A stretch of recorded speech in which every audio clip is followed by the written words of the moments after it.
Hey everyone, do you want to do another segment of albums that impacted me? Let's see, people who really know me, my close friends, they know I'm a real big fan of the Beatles.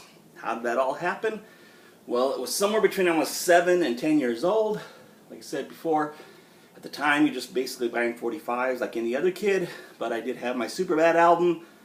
My mother had bought me, of all things, the Donny Osmond Greatest Hits album. Had Puppy Love, Sweet and Innocent on there, Go Away Little Girl. I'm Your Puppet was on there, Hey Girl was on there, and she'd also bought me a Michael Jackson album, Got to Be There, had the title track on there, Ain't No Sunshine was on there, Rockin' Robin. My favorite song on there was, I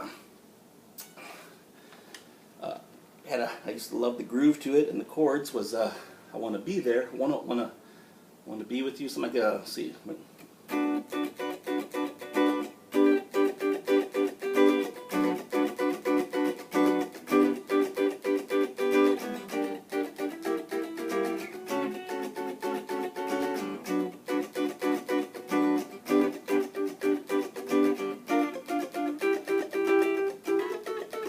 Time to go high, do the part.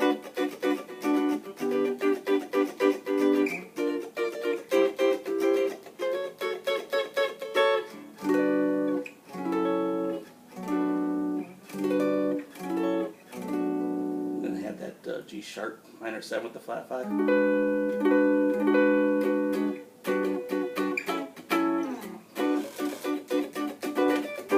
Anyway, sorry, get distracted when I start playing music. Get back to what was at hand, the subject, the Beatles. So, for some reason I went downstairs in our basement and I saw some albums there.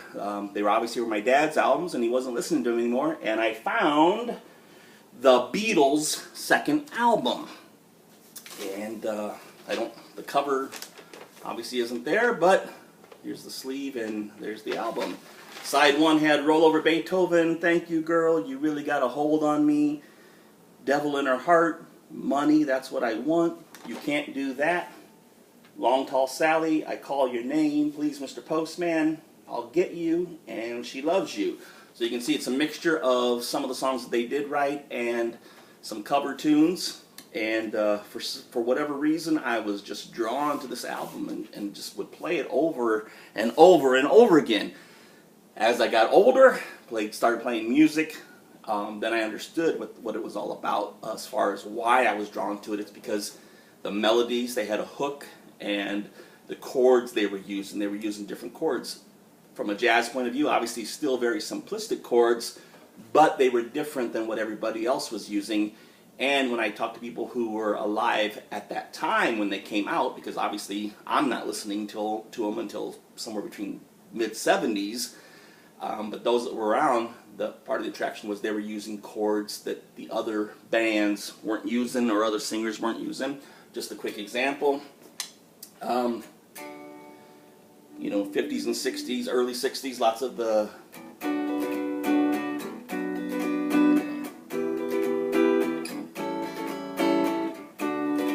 that. So when the Beatles, they did that progression for This Boy or That Boy, whatever it is, but on their bridge, instead of whatever was typical, they would go.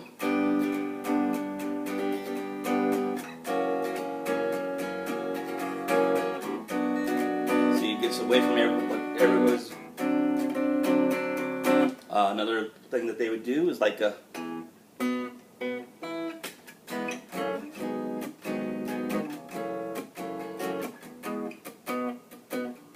And then they would throw in augmented chords. At the beginning of one of their songs, but it's also like on From Me to You, da, da, da, da, da. On the bridge goes to hold you.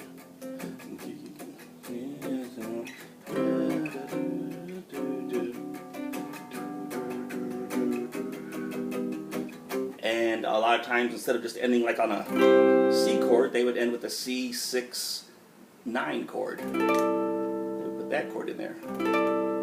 And so that, for whatever reason, I was drawn to them and that album, and really impacted my life. For whatever reason, again, I don't know. I went back downstairs, and maybe I can't recall fully, but then I found this album down there, the Beatles' Something New album. This on the back. It had I'll Cry Instead, Things We Said Today, Anytime at All, When I Get Home, Slow Down, Matchbox, Tell Me Why, And I Love Her, I'm Happy Just to Dance With You, If I Fell, and a German version that they sung of Come Give Me Deine Hand, called that, which is I Wanna Hold Your Hand.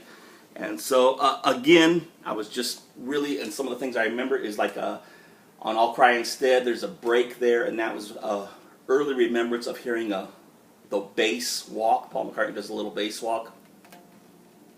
Something like that. I think it was in the key of F. But all of them songs, I was just drawn to them and just would listen to those albums over and over again. Things We Said Today. Slow Down. Something like that. And I Love Her. And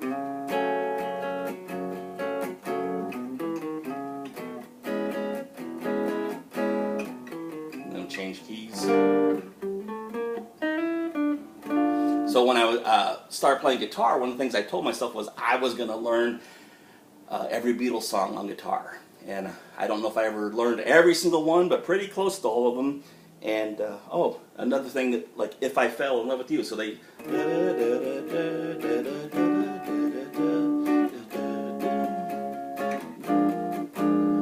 So, again, showing them how they were different. Going to the key now, key change, and then they would do that. Which, again, was in what we would call like standards or the American Songbook, but not necessarily with rock bands, and yet they were still using those chords.